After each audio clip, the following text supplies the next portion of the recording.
আপনি মনে করছেন নাকি যে ইয়া নবী সালাম আলাইকা বলেই অমনি নবী সুপারিশ পাবেন? এত সহজ। কতগুলা রসগোল্লা খাইলেন আর বড় একটা মিছিল করলেন আর অমনি চলে যাবেন? পৃথিবীর সব মানুষ, সাহাবায়ে কেরাম বাদ দেন, পৃথিবীর সমস্ত মানুষ একত্রিত হয়ে আবু তালেব রাসূলুল্লাহকে যে ভালোবেসেছেন, ওর 1000 ভাগের 1 ভাগও সারা দুনিয়ার মানুষ রাসূলুল্লাহকেই ভালোবাসতে পারবে? পারবে? সেই আবু তালেব মৃত্যুর সময় নবী করিম সাল্লাল্লাহু আলাইহি ওয়াসাল্লাম বলেছিলেন, চাচা একটি বার আমার কানে তাওহীদের কালেমা শোনায় দেন। আবু তালেব, তার কিসমতে ছিল না কালেমা। এত ভালোবাসার পরেও হাদিস শরীফে এসেছে আবু তালেব জাহান্নামে যাবে।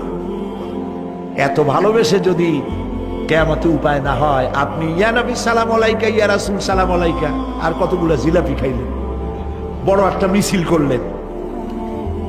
প্রিয় ভাই সব, এইসব বেদাত ছাড়ুন, এগুলি সুস্পষ্ট বিদআত। রাসূলুল্লাহকে ভালোবাসবেন, সাহাবীরা যেভাবে ভালোবেসেছেন ওইভাবে ভালোবাসবেন।